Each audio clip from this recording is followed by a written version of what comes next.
परमेश्वर के दैनिक वचन। पहचानने की योग्यता रखना, अधीनता में रहना और चीजों को समझने की योग्यता रखना ताकि तुम आत्मा में प्रखर हो।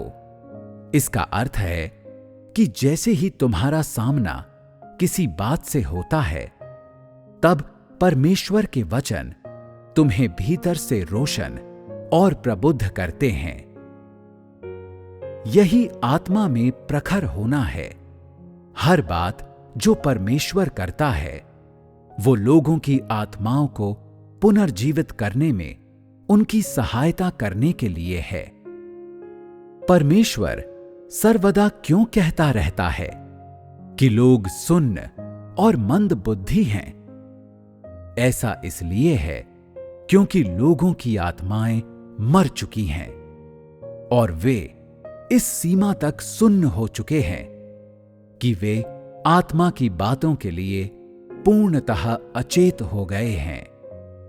परमेश्वर का कार्य लोगों के जीवनों की उन्नति कराने और लोगों की आत्माओं को जीवित करने में सहायता करने के लिए है, जिससे वे आत्मा की बातों को समझ सकें और सर्वदा अपने हृदय में परमेश्वर से प्रेम करने और उसे संतुष्ट करने में समर्थ रहें। इस चरण पर पहुंचना ये दर्शाता है कि उस व्यक्ति की आत्मा पुनर्जीवित कर दी गई है और अगली बार जब वो किसी बात का सामना करता है, वो उसी समय प्रतिक्रिया कर सकता है।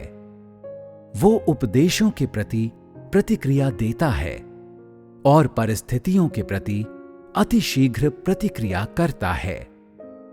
यही आत्मा की प्रखरता प्राप्त करना है। ऐसे अनेक लोग हैं जिनकी बाहरी घटना के प्रति अतिशीघ्र प्रतिक्रिया होती है, परंतु जैसे ही वास्तविकता में प्रवेश या आत्मा की विस्तृत बातों का उल्लेख किया जाता है, तो वे सुन्न और मंद बुद्धि बन जाते हैं। वे तभी कुछ समझते हैं जब ये उनके बिल्कुल सामने हो। ये सभी आत्मिक रीति से सुन्न और मंद बुद्धि होने और आत्मा की बातों का कम अनुभव रखने के चिन्ह हैं। कुछ लोग आत्मा में प्रखर होते हैं और पहचानने की योग्यता रखते हैं। जैसे ही वे अपनी अवस्था बताने वाले वचनों को सुनते हैं, तो वे समय व्यर्थ किए बिना जल्दी से इसे लिख लेते हैं। एक बार जब वे अभ्यास के सिद्धांतों के बारे में सुन लेते हैं, तो वे इसे स्वीकारने लगते हैं और इसे अपने अनुवर्ती अनुभव में लागू करने में समर्थ हो जाते हैं और इस तरह स्वयं को परिवर्तित करते हैं। ये एक ऐसा व्यक्ति है जो आत्मा में प्रखर है और वो अतिशीघ्र प्रतिक्रिया करने में क्यों समर्थ है? क्योंकि वो प्रतिदिन के जीवन में इन बातों पर ध्यान लगाता है। जब ऐसे लोग परमेश्वर के वचनों को पढ़ते हैं, तो वे इससे तुलना कर अपनी अवस्था को जांचने में और खुद पर मंथन करने में समर्थ होते हैं। जब वे सहभागिता, उपदेश और ऐसे वचन सुनते हैं जो उन्हें प्रबुद्ध और रोशन करते हैं, वे इसे तुरंत ग्रहण करने के योग्य होते हैं। ये एक भूखे व्यक्ति को भोजन प्रदान करने के समान है। वे उसी समय खाने में समर्थ होते हैं। यदि तुम किसी व्यक्ति को भोजन दो जो भूखा नहीं है, तो वो अतिशीघ्र प्रतिक्रिया नहीं करेगा। तुम प्रायः परमेश्वर से प्रार्थना करते हो और जब तुम्हारा सामना किसी बात से होता है, तब तुम तुरंत प्रतिक्रिया करने के योग्य होते हो। इस विषय में परमेश्वर क्या अपेक्षा करता है और तुम्हें कैसे कार्य करना चाहिए? पिछली बार इस विषय में परमेश्वर ने तुम्हारा मार्गदर्शन किया था। जब आज तुम इसी प्रकार के विषय का सामना करते हो, तो स्वाभाविक रूप से तुम जान जाओगे कि परमेश्वर के हृदय को संतुष्ट करने के लिए तुम्हें किस तरह अभ्यास करना है। यदि तुम सर्वदा इसी रीति से अभ्यास करते हो और इसी रीति से अनुभव करते हो, तो एक बिंदु पर जाकर तुम इसमें माहिर बन जाओगे। परमेश्वर के वचन का अध्ययन करते हुए तुम जानते हो परमेश्वर किस प्रकार के व्यक्ति की ओर संकेत कर रहा है। तुम जानते हो कि वो आत्मा की किन प्रकार की परिस्थितियों की बात कर रहा है, और तुम मुख्य बात समझ लेने और इसे अभ्यास में लाने के योग्य होते हो। ये दिखाता है कि तुम अनुभव करने के योग्य हो। इस विषय में कुछ लोगों में कमी क्यों होती है? ऐसा इसलिए है क्योंकि वे अभ्यास करने के पहलू पर अधिक प्रयास नहीं करते हैं।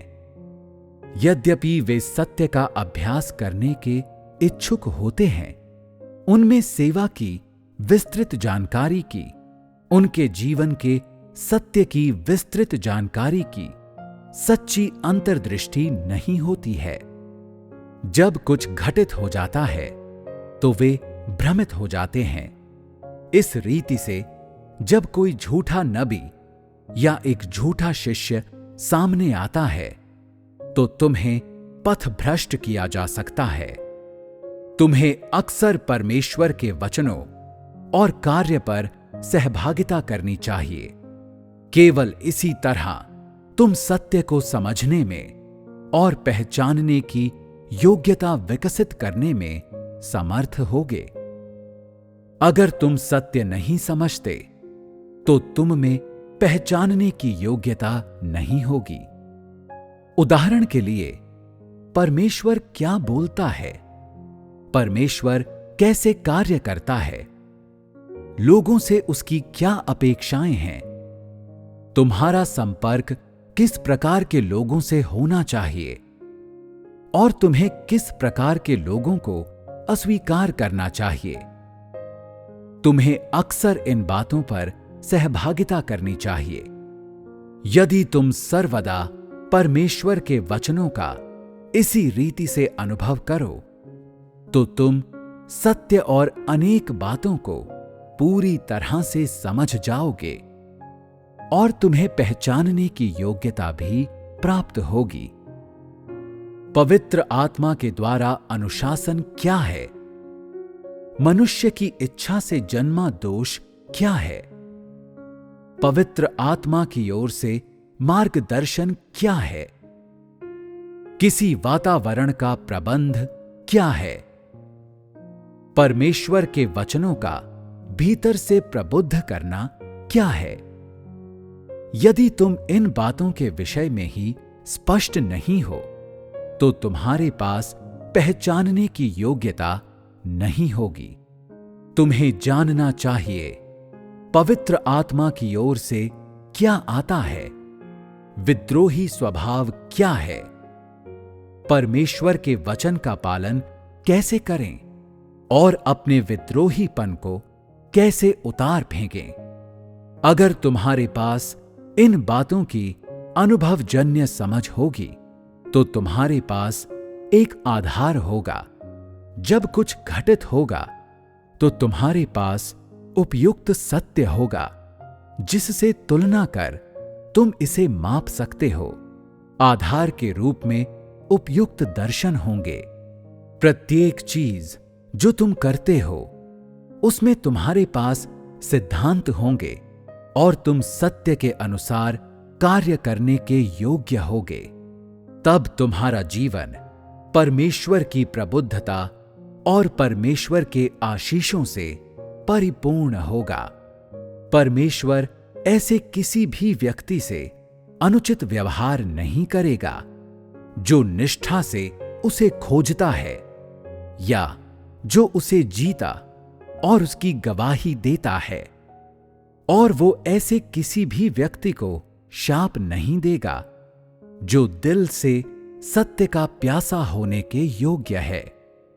यदि परमेश्वर के वचन को खाने पीने के दौरान तुम अपनी वास्तविक स्थिति, अपने अभ्यास और अपनी समझ पर ध्यान दे सकते हो, तब जब तुम्हारा सामना किसी समस्या से होगा, तुम प्रबुद्धता प्राप्त करोगे, तुम व्यावहारिक समझ प्राप्त करोगे। तब सब बातों में तुम्हारे पास अभ्यास का एक मार्ग और पहचानने की योग्यता होगी। एक व्यक्ति जिसके पास सत्य है, उसे धोखा देना असंभव है और उसका अशांति से व्यवहार करना या अधिकता वाला कार्य करना असंभव है। सत्य के कारण वो सुरक्षित है और सत्य के कारण ही वो और अधिक समझ प्राप्त करता है।